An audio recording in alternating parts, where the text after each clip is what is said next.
Good evening.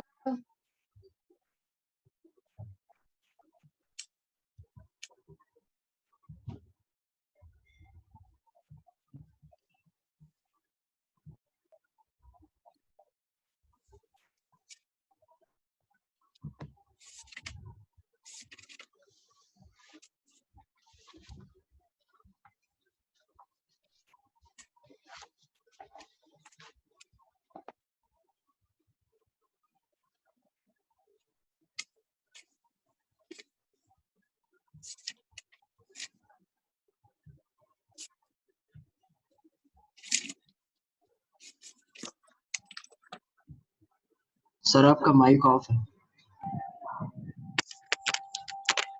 अरे sorry, मैं इतनी देर से बड़बड़ा रहा हूँ फालतू में। मैं लिंक शेयर करना भूल गया था। प्रत्युषा और आर्यन पहले क्लास में कैसे आ गए थे बिना लिंक के?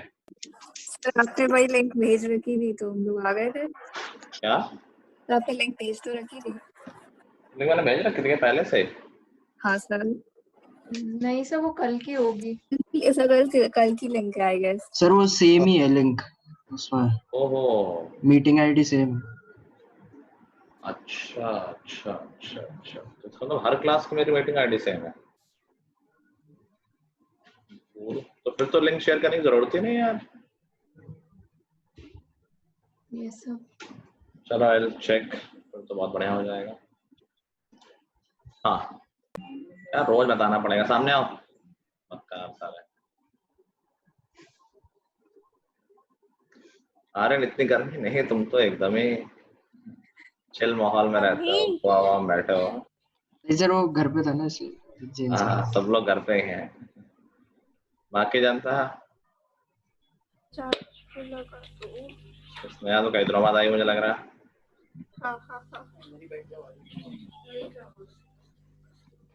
चलो शुरू करें। आज हम शुरू करने जा रहे हैं अपना नेक्स्ट चैप्टर। ये फर्स्ट बुक का लास्ट चैप्टर है, that is application of derivatives.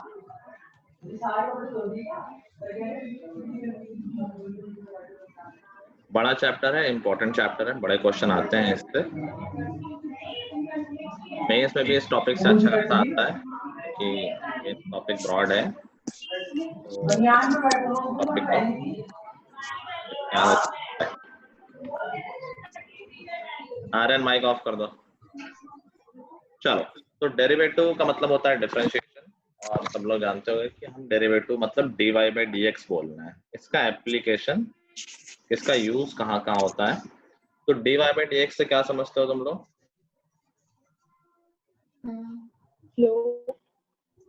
Geometrical meaning तो हो गया टेंजेंट का स्लोप। ज्योमेट्रिकल के अलावा dy by dx it is general ratio. क्या बता रहा है ये? Differentiation with respect to x। ठीक है, उसका मतलब और क्या रिप्रेजेंट कर रहा है? एक छोटी सी यूनिट से बड़ी यूनिट का मेजरमेंट निकालना, समथिंग लाइक दैट। नहीं, मेजरमेंट तो नहीं बोलेंगे। जब एक छोटी रेशियो, यूनिट से बड़ी यूनिट का कुछ है ऐसे टाइप का relation.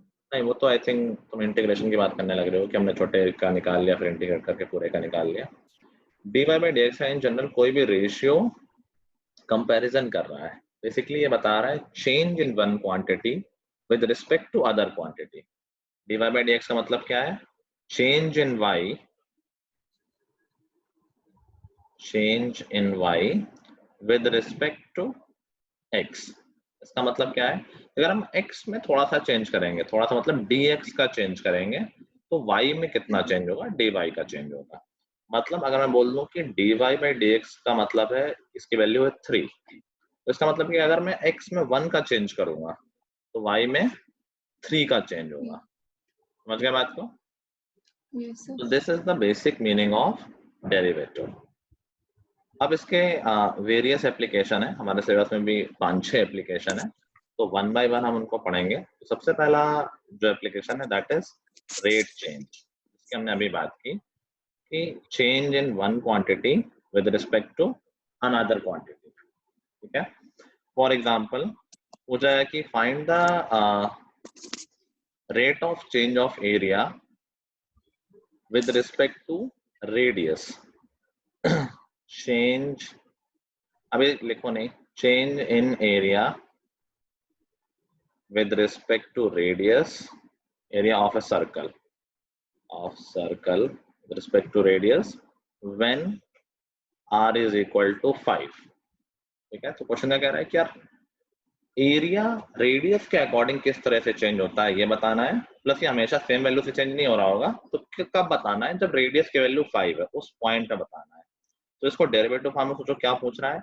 Change in area, DA पूछ रहा है। DA का मतलब चेंज इन एरिया किसके रिस्पेक्ट में? DR. रेडियस के रिस्पेक्ट में, तो dr ये पूछ रहा है। ठीक है, तो हम क्या करेंगे, हम a और r में जो रिलेशन होगा उसको लिखेंगे और फिर इसको डिफरेंशिएट कर लेंगे। तो एरिया ऑफ सर्कल होता है पाई r स्क्वायर। अब इसको हम डिफरेंशिएट कर देते हैं विद रिस्पेक्ट टू r, तो आ जाएगा dA अपॉन dr, पाई तो कांस्टेंट है, r स्क्वायर का डिफरेंशिएशन 2r। तो ये हो गया rate of change of area in general. अब कब पूछा गया है? जब r की वैल्यू 5 है, तो r की वैल्यू 5 डाल देंगे, तो dA by dr at r is equal to 5 क्या हो जाएगा? r को 5 डाल दो, 10 5। समझ गए? अच्छा, कई बार सिर्फ अगर रेट ऑफ चेंज लिखा हो तो वो टाइम के रिस्पेक्ट में होता है, उसमें दोनों क्वांटिटीज को टाइम के रिस्पेक्ट में चेंज किया जाएगा। फॉर एग्जाम्पल कहते हैं what is the rate of change of volume if rate of change of radius is 2 meter per second, rate of change what is the rate of change of volume of a spherical balloon when rate of change of radius is 2 meter per second when radius is 10 centimeter। फिर से सुनना, लिखते हैं ना तो question मिल जाएगा, don't worry, और लिखो नहीं अभी। कह रहा है rate of change of volume, volume में टाइम के हिसाब से कितना चेंज हो रहा है जब रेडियस चेंज हो रही है। जब रेडियस चेंज होगी तभी तो वॉल्यूम चेंज होगा। तो कह रहा है कि रेडियस में चेंज हो रहा है 2 मीटर पर सेकेंड, और कब की बात है ये? जब रेडियस 10 है उस समय बताना है। हर अलग अलग रेडियस पे अलग अलग चेंजेस हो रहे होंगे। तो पहले लिखना सीखो कि हमें क्या फाइंड करना है, rate of change of volume. Rate सिर्फ बोल रहा है मतलब टाइम के हिसाब से बोल रहा है। तो क्या पूछ रहा है हमसे? Change of volume x cube. Change of volume को कैसे लिखते हैं? dv by dt। dv by dt, rate of change of volume, ये विद रिस्पेक्ट टू टाइम हो गया। वेरी गुड अभिषेक। और हमें दे क्या रखा है, ये हमें निकालना है। दे रखा है rate of change of radius, मतलब क्या दे रखा है? dr/dt। Very good. dr by dt हमें दे रखा है 2 मीटर पर सेकेंड, ठीक है। अब हम निकालते हैं dv by dt। तो हमने कहा v और r में पहले रिलेशन तो देख लो। v होता है वॉल्यूम ऑफ स्फीयर होता है 4/3 पाई r क्यूब, ठीक है। अब rate of change of volume पूछा है, dv by dt पूछा। देखो इस बार डिफरेंशिएशन t के रिस्पेक्ट में हो रहा है, ध्यान रखना, r के रिस्पेक्ट में नहीं हो रहा है। तो 4/3 तो कॉमन हो गया, सॉरी 4/3 पाई तो कांस्टेंट हो गया। r क्यूब का डिफरेंशिएशन 3r स्क्वायर, ये r स्क्वायर। खत्म हो गया यहाँ पर, खत्म हो गया यहाँ नहीं पर। सर, नहीं क्या रह रहा है? तो इसमें dr/dt नहीं करेंगे चेन रूल? बिल्कुल करेंगे, चेन रूल आएगा। r के रिस्पेक्ट में थोड़ा ना डिफरेंशिएशन है, t के रिस्पेक्ट में है, तो dr by dt भी आएगा, ठीक है। कब पूछा गया है? जब r इज इक्वल टू 10 है। तो बस सारी वैल्यूज पुट कर दो, 4/3 पाई, r के वैल्यू 10 पुट कर दी तो ये 300 आ गया। dr by dt दे रखा है क्वेश्चन में, तो हमारा dv by dt आ गया। समझ गया? तो यही है rate of change of quantities. इस पे हम कुछ क्वेश्चंस कर लेते हैं तो हमारी प्रैक्टिस हो जाएगी। एनसीईआरटी आई होप सबने रखी हुई है। एक्सरसाइज 6.1 क्वेश्चन नंबर 4 करो। 6.1 क्वेश्चन नंबर 4।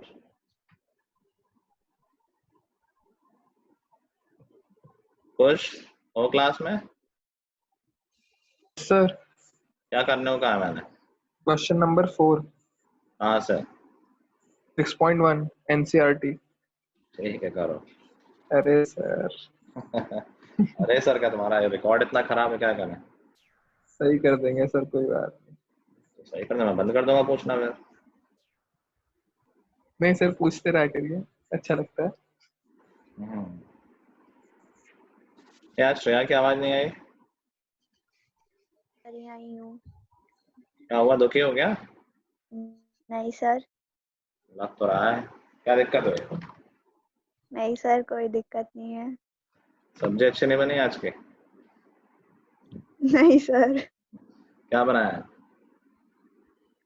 पता नहीं, अभी देखा नहीं। कद्दू बन गया है। पता नहीं। अब तो सब मिल रहा है अच्छे से, अच्छा अच्छा खाना मंगाओ भाई।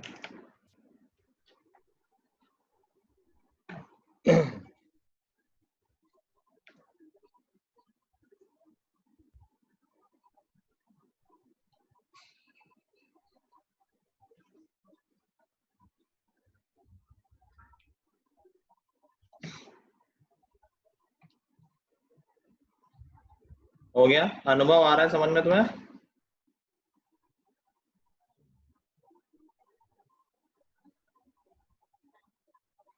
अनुभव हो क्लास में? ये भी देखो सब सब बेवकूफ बना रहे हैं। Done.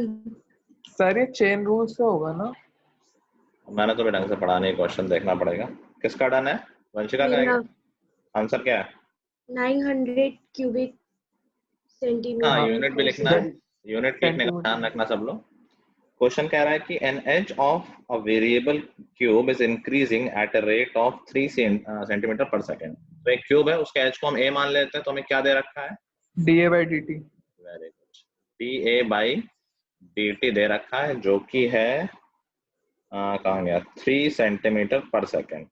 How fast the volume of cube increasing when the edge is 10 centimetre round. तो वॉल्यूम क्या पूछा? डीबी बाई डी टी पूछा गया डीवी है। By D t, yes sir. V is equal to होता है वॉल्यूम ऑफ क्यूब, क्या होता है? X x cube. Cube. A cube मान लेते हैं, ए अगर साइड लिए तो d v by D t क्या हो जाएगा? 3a square. 3a स्क्वायर और d into a by D t a by D t. हाँ सेम रूल है। बस सबके वैल्यू पुट कर दो। ए की वैल्यू आई थिंक दे रखी है 10 सेंटीमीटर, तो ये 300 और D A by D T 3, तो ये हो गया 900। वॉल्यूम है सेंटीमीटर क्यूब पर पर second. Centimetre cube per second. ठीक है, हो गुड। गया था। चलो next question number 8।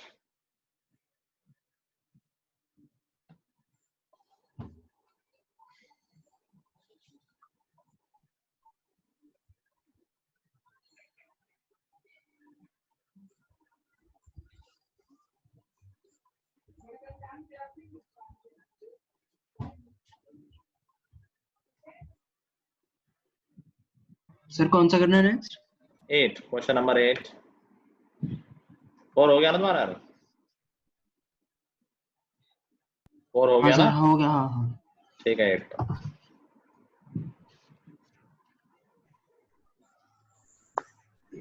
Eight.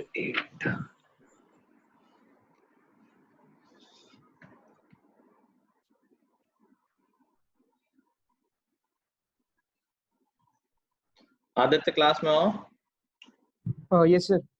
Okay. ये अनुभव गायब है, और कौन है इसकी आवाज नहीं आ रही? ये प्रियांशु भी गायब है, क्या कर रहा है? गौरव भी नहीं है। सर प्रियांशु की थोड़ी सी तबीयत सी खराब है। अच्छा, गौरव की? सर गौरव का सर वो इंटरनेट कनेक्शन की वजह से आ नहीं पाता सर, कभी कभार सर। तो नहीं सबका सर, रिकॉर्ड रखते हो क्या? सर मेरी सोसाइटी में रहता है, अभी तो कहीं और है। हमारा कैसे इंटरनेट आ रहा है, उसका नहीं आ रहा है? अभी सर कहीं और है ना, वो फोन करा था उसने कल, अच्छा बता रहा। चलो।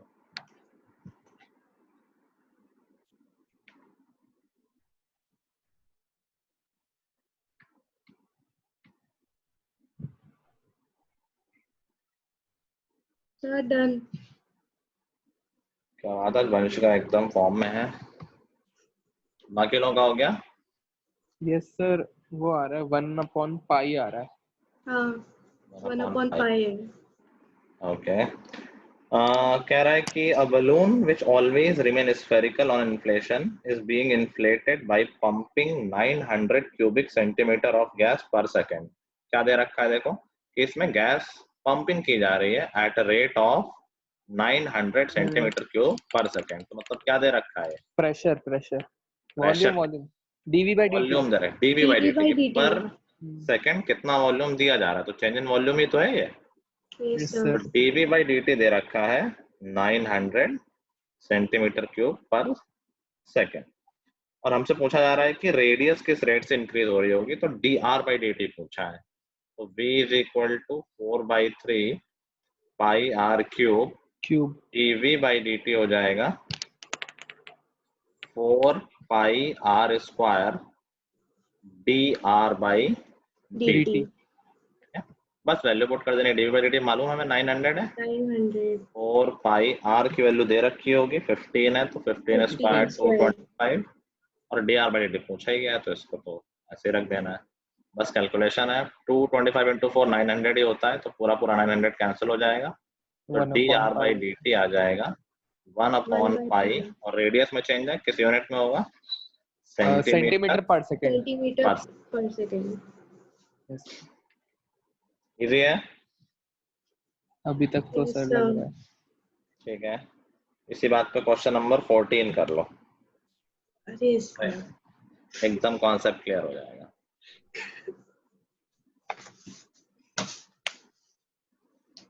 कौन सा क्वेश्चन सर? 14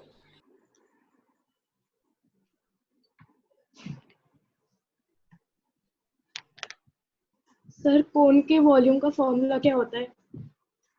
किस क्लास में हो तुम? सर भूल गए हैं, आखिरी बार 10th में पढ़ा था।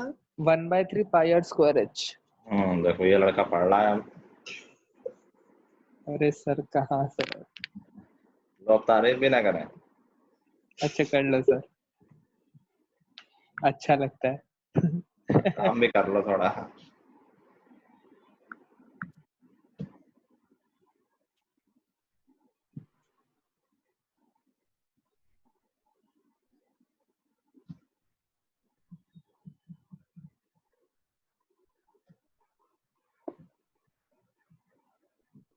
तुम कुछ नाला स्टेट में हो ना?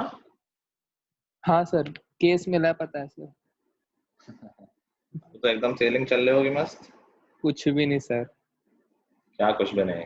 बाहर निकलना तो नहीं अलाउड होगा ना? अलाउड है, घूमो फिरो, लोग वॉक करते हैं। मतलब गेट के बाहर बोल रहा हूँ, मेन गेट के बाहर। नहीं, मैं आज ही गया था। अरे ये कैसे पॉसिबल है? यही तो बात है सर। अरे सर पता है, ब्लॉक होने वाली थी, मतलब सील होने वाली थी, लेकिन सबने सर वो कर दिया कि नहीं नहीं ऐसे नहीं, लोगों का बहुत सारी चीजें चलती हैं बाहर, ऑफिस जाना होता है बहुत लोगों को, तो इसलिए मेरे पापा भी ऑफिस जा रहे हैं। अच्छा चलो, अच्छा तो तुम बाहर क्यों निकल लो जब केस आ गया? आज क्यों गए थे बाहर? सर मम्मी ने भेजा था सर। मम्मी चाह रही 14 दिन की छुट्टी मिले इससे। नहीं सर, वो स्कूटी ना बहुत दिनों से खड़ी हुई थी तो सर धो वो कर आज बाहर निकाली थी। तो तुमने ऐसे ही पैदल घुमा दिया? और क्या सर, चेरी काउंटी तक आया था, फिर आगे पुलिस वाले खड़े थे तो मोड़ ली। क्वेश्चन खत्म करो जल्दी से, कहानी में बहुत मन लगता है तुम्हें। हो गया सर। हो गया? यस इस सर। क्वेश्चन में तो अटकते हैं लोग यार। सर इसमें मेरा, लेकिन सर समझ नहीं आ रहा है ये तो मुझे। आंसर आ क्या रहा है सर वैसे? बड़ा तुम सोल्यूशन खोलने बैठे हो ना? नहीं सर, बुक है मेरे पास। किसी का हुआ? कृति हुआ? मेरा तो 1/36 आ रहा है, ऐसा कर रही हूँ।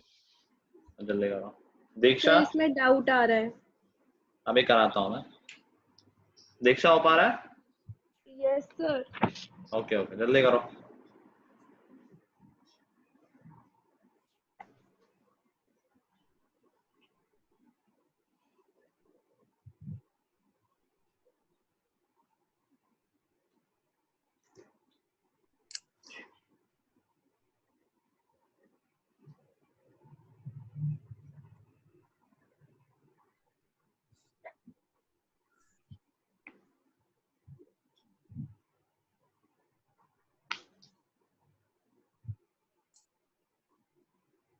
गलत है सर मेरा तो। सर आंसर क्या है? खुद देख लो भाई, सारा काम मुझसे ही कराओगे यार। अरे सर बता दो जल्दी। मुझे थोड़ी ना आंसर है, याद है आंसर, ना मैं आंसर बोले बैठा हूँ। आंसर है 1/48 मेरा गलत आ गया। कोई बात नहीं।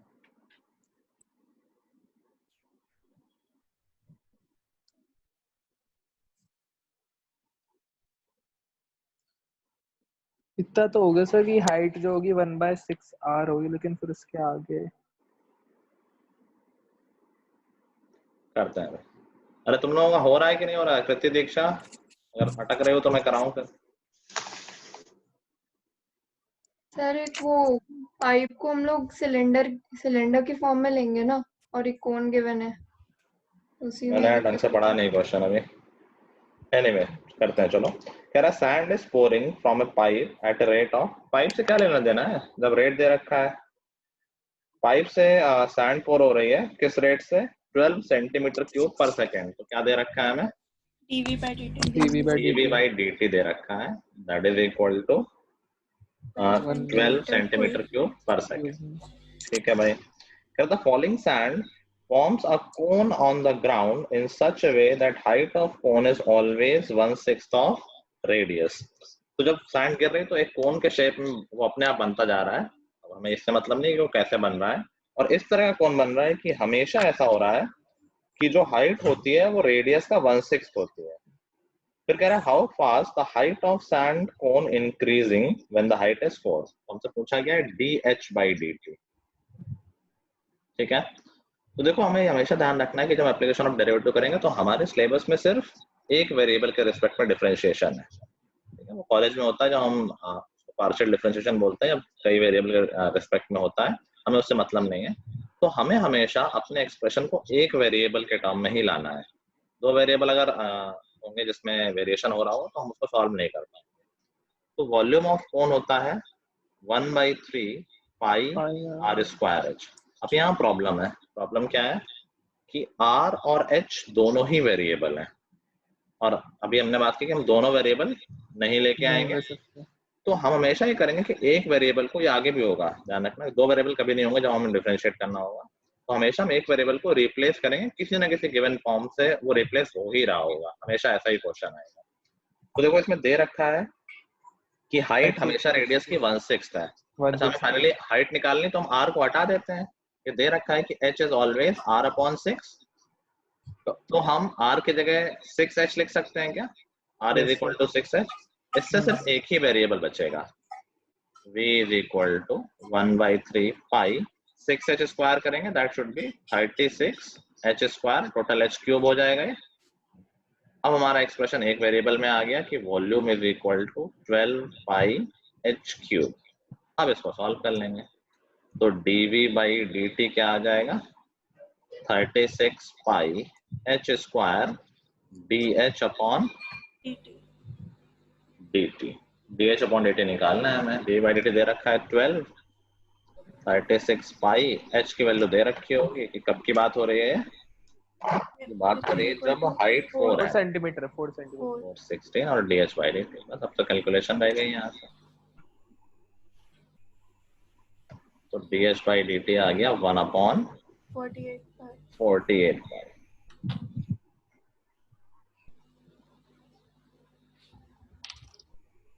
ठीक है शिका, मेरा 64 आ रहा था, सर थोड़ी गलती हो गई। कैलकुलेशन में गलती हुई प्रोसेस में। मेरा भी सर 64 आया था। कैलकुलेशन ये कैलकुलेशन तो छोटी बड़ी चीज है। मैं 36 आ रहा था। किसी ने ये रिप्लेसमेंट किया था? यस सर यही रह गया था। यही तो मैंने स्टेप था, ये जिसने कर लिया तो उसके लिए सफिशिएंट है, कैलकुलेशन तो होती रहेगी। ठीक है, अब देखो ये एक तरह के क्वेश्चन हो गए। दूसरे तरह के क्वेश्चन और सिंपल होते हैं जब उसमें मार्जिनल चेंज पूछेगा। जैसे question number 15, total cost in rupees associated with the production of x unit of item is given by, एक एक्सप्रेशन दे रखा होगा कॉस्ट का। तो ये दे रखा है, एक फंक्शन है basically cx is equal to 0.007 x cube minus 0.003 x square plus 15x और प्लस कुछ है कांस्टेंट, मैं क्या लिख दे रहा हूँ, जगह नहीं मेरे पास। तो अगर मार्जिनल चेंज पूछ रहा है तो मार्जिनल चेंज का मतलब होता है कि अब अगर इस क्वांटिटी में थोड़ा सा चेंज किया जाए, क्वांटिटी में मतलब x में, तो कॉस्ट में क्या चेंज आएगा। Basically dc x point dx पूछ रहा है, मतलब इसका डिफरेंशिएशन पूछ रहा है किस पॉइंट पे, जब 17 units are produce, x is equal to 17 है। सीधा फंक्शन दिया हुआ, इस तरह का क्वेश्चन देखते ही समझ जाना कि सीधा क्वेश्चन, सीधा फंक्शन दिया हुआ है, डिफरेंशिएट करना है, x की वैल्यू रखनी है, दैट्स इट। ठीक है, तो मार्जिनल चेंज क्या हो जाएगा, c डैश x, डिफरेंशिएट करो, काम खत्म, 0.021 x square minus 0.006 x plus 15। I think accounts में आता होगा, प्रत्युषा पढ़ा है ये सब मार्जिनल कॉस्ट वगैरह? हाँ सर। हाँ हाँ सर। 11th पता है 12th में है? सर ये 11th में था। अच्छा, तो बस x की वैल्यू 17 डाल दो, बात खत्म हो जाएगी। ये कैलकुलेशन खुद से कर लेना। क्लियर है? ये सब ऐसे ही क्वेश्चन नंबर 16 है, अब तो हो जाएगा। तो मैंने वैरायटी ऑफ क्वेश्चंस कवर कर लिए हैं, तो ये सारे हो जाएंगे। आगे बढ़ते हैं नेक्स्ट एप्लीकेशन पे। पहला एप्लीकेशन हो गया रेट चेंज का है। सर ये 20, ये जो 0.021 हुआ सर, ये समझ में नहीं आया कैसे हुआ। डिफरेंशिएशन से x क्यूब का डिफरेंशिएशन 3x स्क्वायर होगा ना। अच्छा ठीक है ठीक है, तो सब टॉपिक डालते हैं ना। पहला टॉपिक खत्म हो गया, दैट इज रेट चेंज। दूसरा टॉपिक आ रहा है, that is increasing and decreasing function. ये टॉपिक काफी इंपॉर्टेंट है जेई के पर्सपेक्टिव से। इसमें बोर्ड में तो छोटा सा क्वेश्चन ही आता है, अगर आता है तो हो सकता है ना भी आए, क्योंकि चैप्टर बड़ा है तो हर टॉपिक से क्वेश्चन नहीं आ सकता। इंक्रीजिंग एंड डिक्रीजिंग फंक्शन, तो नाम से ही थोड़ा क्लियर हो रहा होगा कि इंक्रीजिंग का मतलब क्या है, जब फंक्शन बढ़ रहा हो, और डिक्रीज का मतलब जब फंक्शन कम हो रहा हो। तो फॉर एग्जाम्पल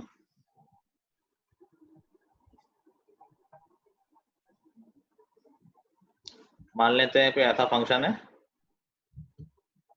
तो इंक्रीजिंग फंक्शन का मतलब है कि फंक्शन जब वैल्यू उसकी बढ़ती जा रही है, मतलब जैसे जैसे x बढ़ रहा है वैसे वैसे y बढ़ रहा है। तो ऐसा जरूरी नहीं कि एक फंक्शन हमेशा इंक्रीजिंग हो या हमेशा डिक्रीजिंग हो भी सकता है, और हो सकता है कि वो पार्ट वाइज हो, कि कभी इंक्रीजिंग कभी डिक्रीजिंग या कभी कांस्टेंट, उस समय वो इंक्रीजिंग भी नहीं और डिक्रीजिंग भी नहीं। फॉर एग्जांपल इस क्वेश्चन में बात करो, मान लेते हैं फंक्शन डिफाइन है a से लेके किसी पॉइंट b तक। तो देखो ये फंक्शन तुम्हें दिख रहा है कि यहाँ से अभी बढ़ना शुरू हो रहा है। ए पॉइंट से अगर आगे बढ़ोगे तो देखो फंक्शन की वैल्यू बढ़ती जा रही बढ़ती जा रही बढ़ती जा रही, कहीं पर आके इसने एक मैक्सिमम वैल्यू अटेन की, मान लेते हैं ये पॉइंट सी है। यहाँ से ये फंक्शन, अरे लिखना बंद करो, यहाँ से ये फंक्शन गिरना शुरू हुआ, कम हुआ कम हुआ कम हुआ कम हुआ, किसी पॉइंट तक कम हुआ, मान लेते हैं इस पॉइंट तक मिनिमम कम हुआ, फिर यहाँ से बढ़ रहा है। तो देखो हम क्या बोल सकते हैं कि ये फंक्शन इंक्रीजिंग है in the interval a to c, फिर ये डिक्रीजिंग है in the interval c to d, and then ये अगेन इंक्रीजिंग है in the interval d to b।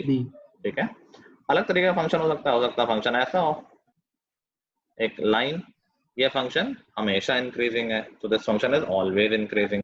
Line का नेगेटिव स्लोप हो अगर दूसरी तरफ से लाइन अगर खींच दें तो वो हमेशा डिक्रीजिंग, जैसे ये वाली लाइन हो गई, दिस इज ऑलवेज डिक्रीजिंग, जैसे तुम x बढ़ा रहे हो y की वैल्यू कम होती जा रही है। समझ गए? तो हमें भी करना क्या होगा, हमें निकालना होगा वो इंटरवल जहां पर फंक्शन इंक्रीजिंग है या फिर जहां पर फंक्शन डिक्रीजिंग है। तो वो निकालते कैसे हैं? That is done with the help of derivative. ये डेरिवेटिव का एक काफी अच्छा एप्लीकेशन है कि हम बता पाते हैं कि कहाँ पर फंक्शन इंक्रीजिंग और कहाँ पर डिक्रीजिंग है। अब यहाँ पर देखो ज्योमेट्रिकल मीनिंग से तुम्हें अंडरस्टैंडिंग समझ में आएगी। ज्योमेट्रिकल मीनिंग याद है ना कि किसी भी पॉइंट पे dy by dx का मतलब होता है उस पॉइंट पे टेंजेंट का स्लोप। किसी लाइन का स्लोप समझ पाते हो, पॉजिटिव है नेगेटिव है? तो ज्योमेट्रिकली देख के समझ सकते हैं, देख के समझ जाते हो। स्लोप याद है ना, स्लोप होता है tan ऑफ द एंगल जो वो पॉजिटिव x एक्सिस से एंटी क्लॉकवाइज डायरेक्शन में बना रही हो। Yes sir. फॉर एग्जांपल मैं अभी कुछ लाइन ड्रॉ कर रहा हूँ, तुम बताना कि इसका स्लोप पॉजिटिव है नेगेटिव है। इसका स्लोप कैसा है, पॉजिटिव है कि नेगेटिव है? नेगेटिव है सर। पक्का? Yes sir. रेड वाली लाइन का पॉजिटिव। नहीं, क्या कहते हो इशिता? नेगेटिव।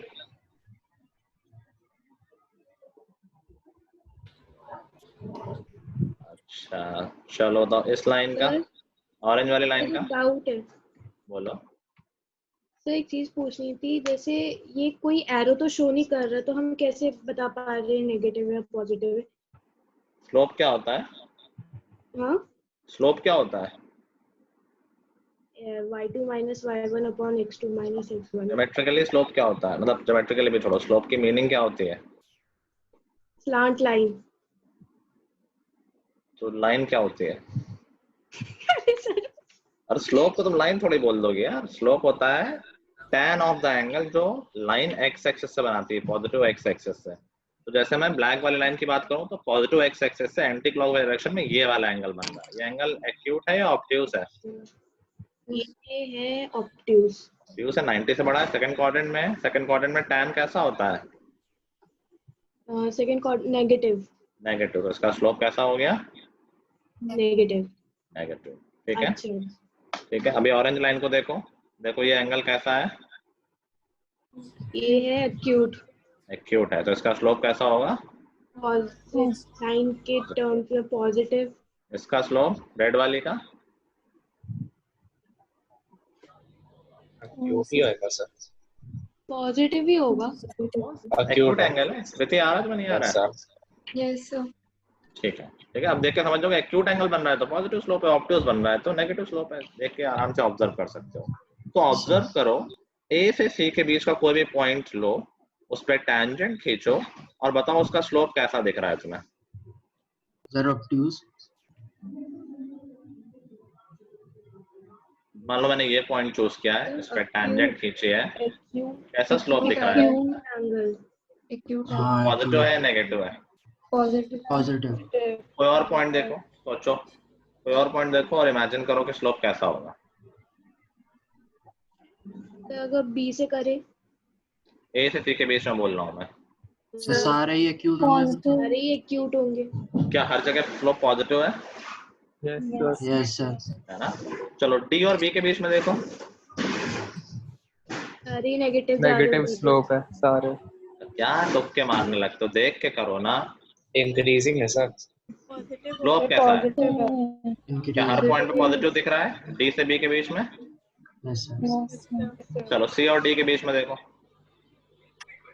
सी और डी इंक्रीजिंग है सर। अरे स्लोप बताओ तुम, ये सब नहीं बताओ।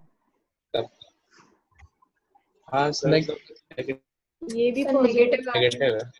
देखो अभी मैं ये टेंजेंट खींच रहा हूँ तो इसका स्लोप नेगेटिव है। तो क्या ऑब्जर्व कर सकते हैं कि जब जब फंक्शन इंक्रीजिंग है उस समय हर एक पॉइंट पे स्लोप पॉजिटिव है, और जब जब फंक्शन डिक्रीजिंग है वहां पर स्लोप नेगेटिव है। तो क्या Negative. स्लोप देख के बता सकते हैं कि किस इंटरवल में फंक्शन पॉजिटिव होगा और किस इंटरवल में फंक्शन नेगेटिव होगा? और Yes, स्लोप sir. का मतलब है, ये तो ज्योमेट्रिकली हो गया, हम सबका ग्राफ थोड़ी जानते हैं, तो एल्जेब्रिकली हम dy by dx देख लेंगे।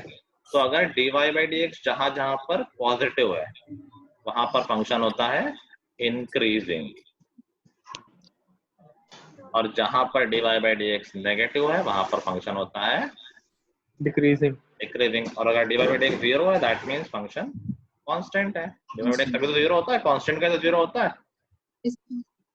ठीक है। अगर कुछ टेक्निकल वर्ड की बात की जाए तो इंक्रीजिंग में इक्वल टू 0 भी काउंट कर लेते हैं। कहीं कहीं लिखा होगा स्ट्रिक्टली इंक्रीजिंग, दैट मींस वो पॉजिटिव है। अगर सिर्फ इंक्रीजिंग लिखा है तो इक्वल टू 0 भी चल जाएगा, समझ गए बात कि कांस्टेंट वाले को भी मान लिया इंक्रीजिंग में ही आ गया। स्ट्रिक्टली लिख दिया है तो इक्वल टू 0 नहीं चलेगा।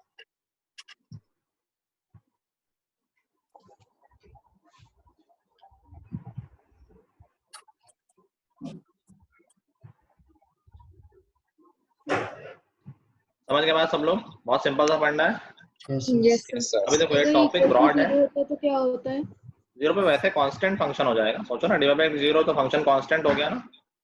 लेकिन वर्ड्स का मतलब समझ लो, इंक्रीजिंग में 0 वाला भी काउंट कर लिया जाता है, स्ट्रिक्टली इंक्रीजिंग में 0 वाला काउंट नहीं किया जाता है, ठीक है। अभी वैसे टॉपिक ब्रॉड है, जेई में अच्छे क्वेश्चन आते हैं, बड़े क्वेश्चन भी आ सकते हैं, हमारे में ज्यादा कुछ खास नहीं है, सिंपल सिंपल क्वेश्चन होता है, ठीक है। तो अगर हम क्वेश्चंस की बात करें तो तुमसे एक तो क्वेश्चन पूछेगा पॉलिनोमियल फंक्शन के, पॉलिनोमियल फंक्शन की डिग्री मैक्सिमम 3 तक पहुंचता है, ठीक है। तो ये हम क्लास 11th में कर चुके हैं, अगर तुम याद आएगा वेविकर मेथड मैंने बताया था, याद है क्या वेगा? No sir. Yes, sir. तो थे नहीं 11th में, वेविकर क्या? मेथड बताया था, अगर याद हो। अभी फिर से बता देता हूँ।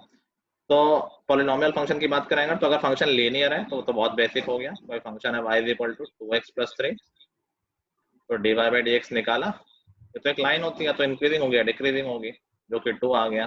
अभी x पर डिपेंडेंट है ही नहीं, ये हमेशा ही पॉजिटिव है, देख पा रहे हो, dy by dx तो 2 आ गया, this is always positive, that means this function is always increasing.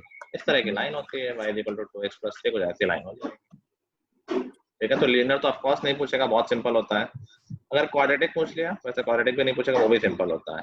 मान लो y = x² - 2x + 3,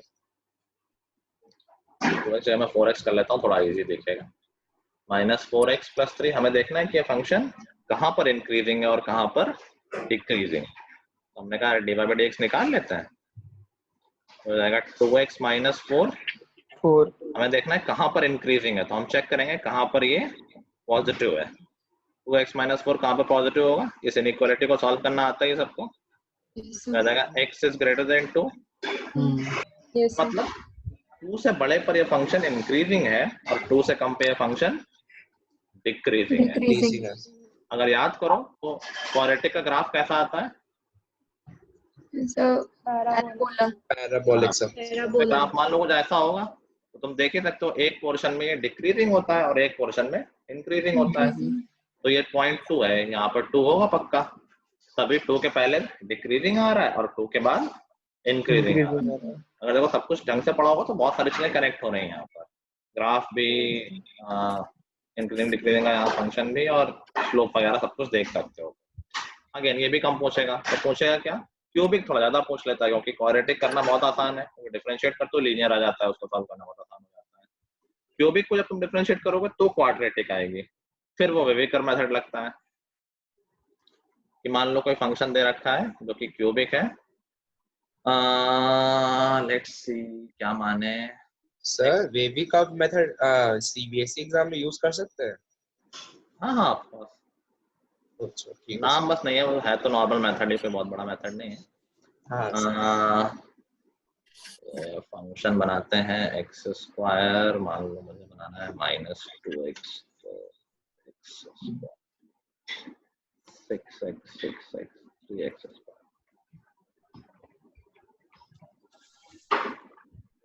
देन चाहिए होगा -8 -8x, प्लस 7।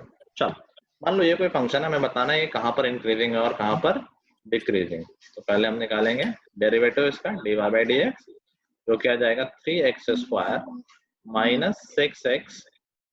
मैं थोड़ा सा चेंज कर रहा हूँ ताकि आराम से फैक्टराइज हो जाए। इसको मैं 24x कर देता हूँ माइनस 24।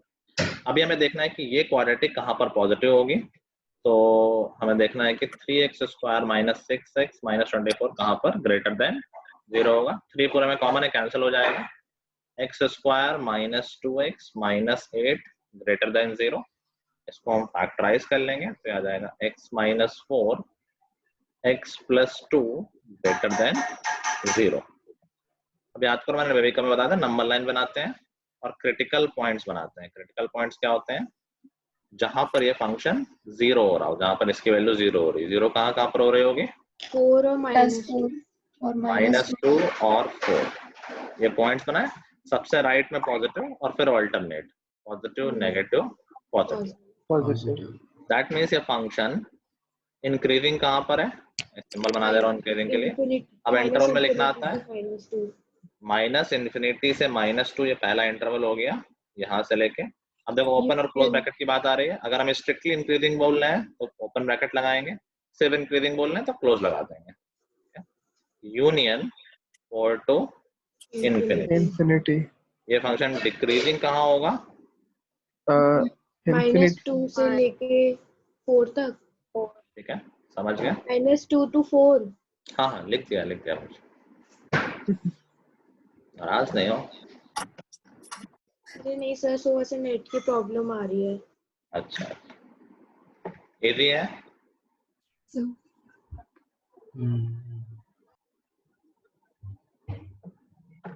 लिख लिया क्या? बता देना जब लिख लिया हो तो।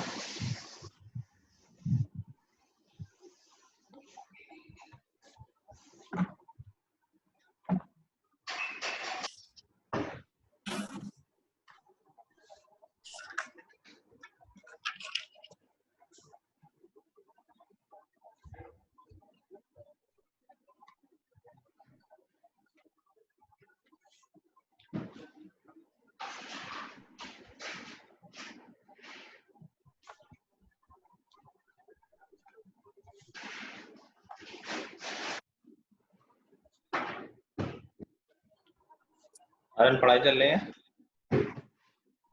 हाँ सर चल रही है। मेरे द्वारा कुछ बात हुई तुम कभी नहीं सुनते ना, तुम लगता है कि सब ठीक है, कह दिया तो कह दिया, क्या ही कर लेंगे। नहीं सर पता नहीं, मतलब कुछ तो बात हुई थी कि तुम आज शाम को मुझे कुछ भेजोगे, कुछ प्लान होगा। परसों नरसों की बात है।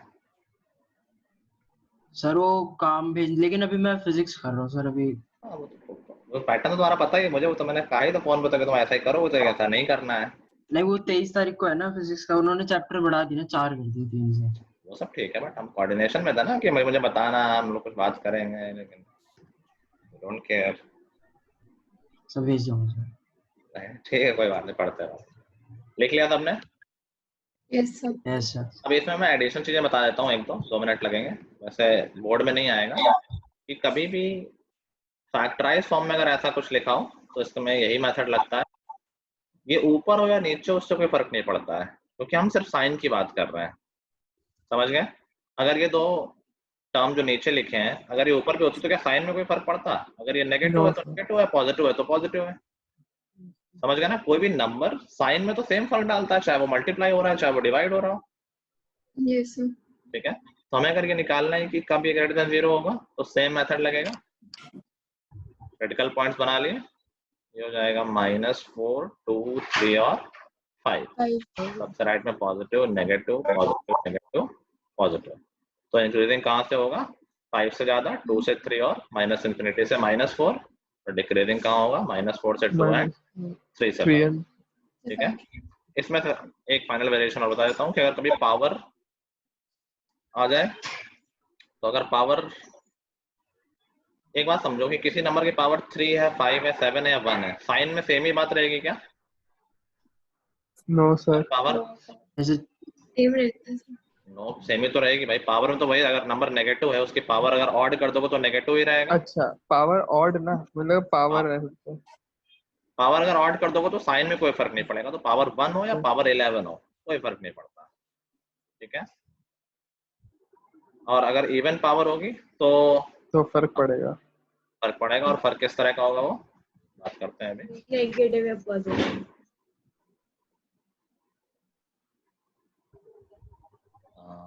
रुक जाओ, मैं थोड़ा पेज वाले को चेंज करता हूँ ताकि अच्छा लगे देखने। अभी बताओ, और किसी एक्सप्रेशन की पावर अगर इवन है तो क्या वो हमेशा ही पॉजिटिव है?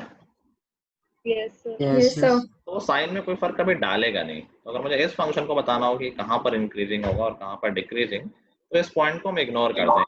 मतलब इग्नोर का मतलब इस पॉइंट पे हम साइन चेंज नहीं करेंगे।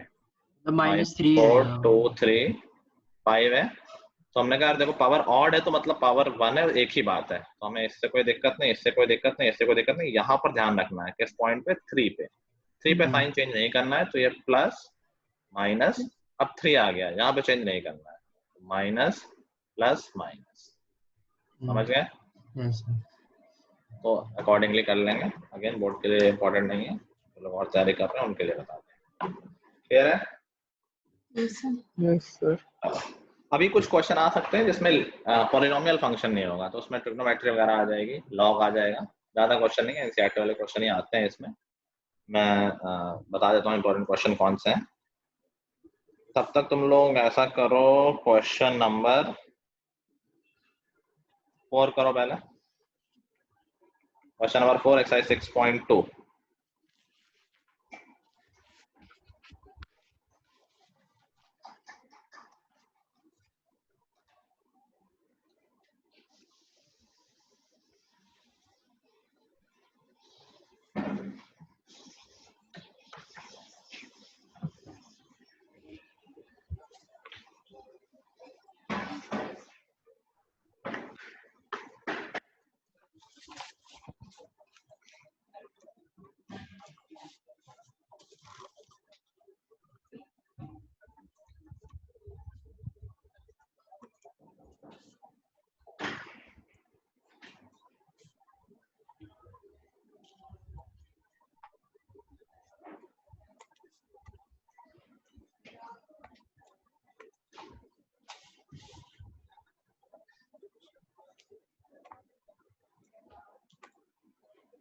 हो गया क्या बताना आंसर?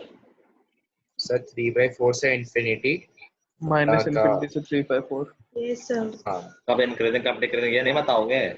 मतलब हाँ सर बोल रहा था 3/4 से इंफिनिटी तक इंक्रीजिंग स्ट्रिक्टली इंक्रीजिंग होगा और माइनस इंफिनिटी से 3/4। करंट तो बहुत इजी है। अगला वाला क्यूबिक है लेकिन वो कर लेना कुछ से बाद में। आगे सारे पॉलिनोमियल हैं। जैसे क्वेश्चन नंबर 7 देखो, क्वेश्चन नंबर 7 इज इंपॉर्टेंट। कह रहा prove that, sorry show that y is equal to log 1 plus x minus 2x over 2 plus x is an increasing function throughout its domain। कह रहा अपने domain में हमेशा increasing है, ये हमें शो करना है। तो पहले तो हम इसके डोमेन देख लेते हैं। इसके डोमेन क्या होगी? Minus x is always greater than -1 और सर फिर उसके बाद 2 plus x is always greater than 0। क्यों भाई? सर डोमेन निकालना था ना। -2 से बड़ा नहीं होना चाहिए। हाँ मतलब वही है, मैं इसको सिंपलीफाई नहीं किया। मतलब नहीं है, तुम ठीक नहीं बोल रहे हो। मतलब पहला तो तुमने ठीक बोला, 2 plus x को लेके 0 से बड़ा क्यों कर रहे हो उसको? सर क्योंकि अगर 2 plus x अगर इक्वल 0, अच्छा हाँ ठीक है ठीक है 2 plus x 0 नहीं होना चाहिए। लॉग हमेशा लॉग सिर्फ पॉजिटिव नंबर्स के लिए डिफाइन है, तो 1 plus x should be greater than 0, that means x should be greater than -1। दूसरा है कि डिनोमिनेटर में 0 नहीं होना चाहिए, तो x plus 2 should not be 0, that means x should not be -2, जो कि ऑलरेडी नहीं आ रहा है। हमारे यही डोमेन कह रही है -1 से बड़ा, तो -2 आएगा ही नहीं, तो हमारी डोमेन यही हो गई कि x हमारा -1 से बड़ा है। ठीक है, अभी हमें देखना है कि फंक्शन कहाँ इंक्रीजिंग और कहाँ डिक्रीजिंग। तो ऑफकोर्स हमें dy/dx निकालना पड़ेगा, जो कि हो जाएगा 1/1 plus x। इसमें लग जाएगा कोशिएंट रूल। कोशिएंट रूल लगाओगे तो मैं 2 बाहर ले रहा हूँ, f2 D by D x of f1 1 आ जाएगा वो, माइनस f1 नीचे वाले का डिफरेंशिएशन वो 1 आ जाएगा upon 2 plus x whole square, जो कि हो गया 1 अपॉन 1 प्लस एक्स माइनस यहाँ पर x और x कैंसिल हो जाएगा, 2 और 2 4 हो जाएगा, 4 upon 2 plus x whole square, मैं ब्रैकेट खोल लेता हूँ, तो x square plus 4x plus 4। ऐसे हम लेते हैं, सॉल्व करते हैं। तो ऊपर देखो पूरा ये आ जाएगा x square plus 4x plus 4 minus 4, तो 4 कैंसिल हो जाएगा, तो ये बचेगा एक्स स्क्वायर प्लस 4x, नीचे मैं ऐसे ही लिख देता हूँ 1 प्लस एक्स, और ये था x प्लस 2 स्क्वायर, ऊपर भी मैं थोड़ा फैक्टराइज करके लिख देता हूँ x into x plus 4 into x plus 1 into x plus 2 square. जैसे फीलिंग आ रही है कुछ गड़बड़ हो गया है।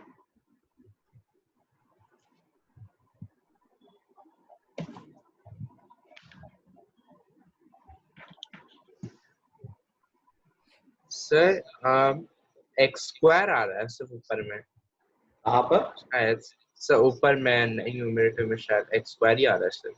हाँ, तो गलती कहाँ हुई है वो तो बताओ। सर पता नहीं, देख रहा हूँ सर अभी।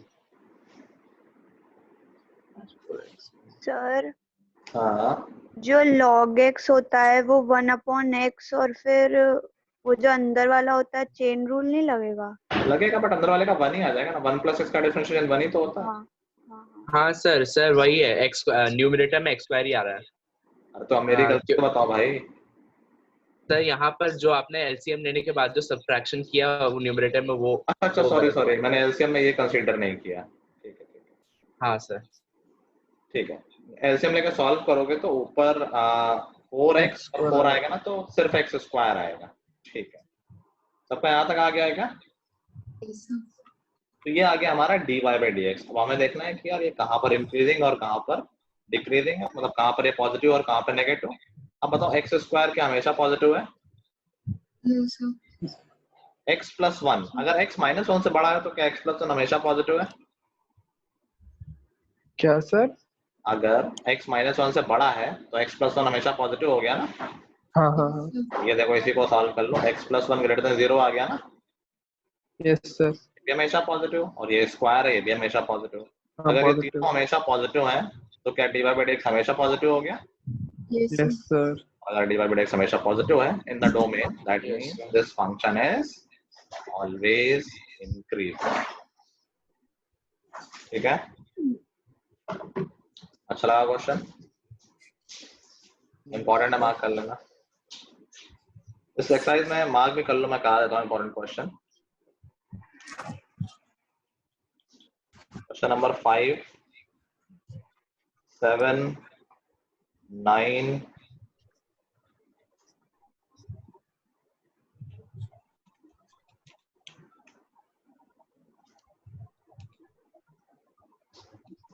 ठीक है, 5, 7, 9 लिख। एक क्वेश्चन और इम्पोर्टेंट वो बता देता हूँ अभी। लिख लिया है क्या? Yes sir. एक क्वेश्चन जो ट्रिग्नोमेट्री से रिलेटेड है, तो फंक्शन दे देगा sin x plus cos x, बताओ ये कब इंक्रीजिंग है और कब डिक्रीजिंग है। y is equal to sin x plus cos x। Interval change कर देता है, कभी कभी 0 से π/2 में पूछ देगा, कभी 0 से π पूछ देगा, तो हम पूरा ही देख लेते हैं 0 से 2π। ठीक है, तो हमने कहा इंक्रीज लिख देगा, एक ही तरीका है डेरिवेटिव निकालना। हमने निकाला dy बाई dx, जो कि आ गया cos x माइनस sin। अब ये इंक्रीजिंग कब होगा? जब ये क्वांटिटी देख लो पहले, जब ये क्वांटिटी पॉजिटिव होगी, that means cos x is greater than sin x। अब देख लो, ऑब्जर्व कर लो 0 से 2π में कहां पर cos x sin x से ज्यादा होता है। हमने ग्राफ बनाया 0 से 2π में, ये हो गया cos sin का ग्राफ, और ये हो गया cos का ग्राफ। अब देखो कहां पर cos ज्यादा है sin से, तो हमें तो पता है शुरू में तो ज्यादा होता ही है, 0 से लेके इस पॉइंट तक, ये पॉइंट है π/4। तो ये फंक्शन इंक्रीजिंग कहाँ हो जाएगा? 0 to π/4 होगा, उसके बाद देखो रेड वाला कॉज है, कॉज नीचे आ गया है, फिर यहाँ से जाके कॉज ऊपर हो जाता है और ये पॉइंट होता है राइट क्वाड्रेंट में 3π/4। तो फिर आगे 3π/4 से 2π। इन इंटरवल में ये फंक्शन इंक्रीजिंग है और डिक्रीजिंग फिर बचे हुए इंटरवल हो गए π/4 से 3π/4। ठीक है, ये भी इंपॉर्टेंट क्वेश्चन है, sin x plus cos x।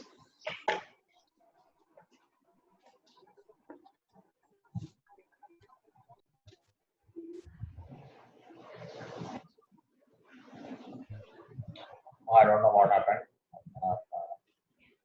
Anyway, note कर लिया सबने वो? Yes, sir. Yes sir. ठीक है, तो हमारे दो तो टॉपिक सर- कंप्लीट हो गए। क्या? सर मेरा ग्राफ रह गया। आप तो खुद से बना सकते साइन कॉस का, वो चला गया है अपने आप, मेरे हाथ में नहीं है। भी आप डिस्कनेक्ट तो हो साइन गया। कॉस से बना लेना, आंसर तो लिख ही लिया होगा। इंक्रीजिंग है 0 to π/4 में और 3π/4 से 2π, डिक्रीजिंग था π/4 से 3π। मैं कह रहा था कि हमारे दो टॉपिक पूरे हो गए हैं, दो एप्लीकेशन ऑफ डेरिवेटिव। जैसे जैसे बढ़ते जाएंगे वैसे वैसे कॉम्प्लिकेशन आते जाएंगे, तो साथ साथ करते जाना। अभी ये बताओ कि होमवर्क दूं या ना दूं? सर फर्स्ट एक्सरसाइज बस। जैसा तुम लोग का मुझे कोई दिक्कत नहीं, लेकिन करके आना। सर आपकी मर्जी। मैं तो दोनों दे दूंगा फिर। रहने दो सर। कुछ दोनों से 3-3, 4 क्वेश्चन दे दूंगा। ठीक है ना, 3-3 क्वेश्चन दोनों एक्सरसाइज से, 4-4। चलो देख लेते हैं। 6.1 से लिखना। Yes sir.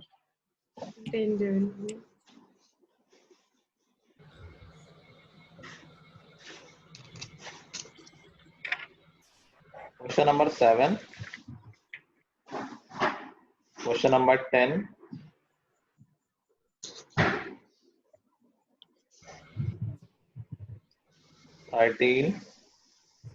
एंड 16। बहुत सारे छोटे क्वेश्चन है। 6.2 से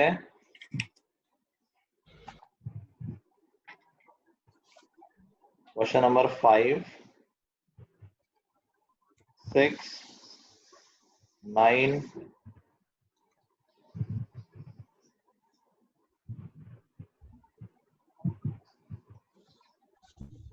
14। ठीक है, ये मैक्सिमम हाफ एन आवर का काम है। कर लोगे अभी तो अच्छे से, साथ साथ होता जाएगा, नहीं फिर कंफ्यूजन होगा, क्योंकि काफी सारे एप्लीकेशन है, ऐसे बता रहा हूँ आपको। ठीक है, यस सर। टॉपिक तो ठीक लगा ना? कोई डिफिकल्टी तो नहीं लगी किसी को? No, sir. No sir. ठीक है, चलो फिर आज के लिए इतना ही रहेगा। Good bye everyone, Thank you. Have a good night. Thank you, sir. Thank you sir. Okay.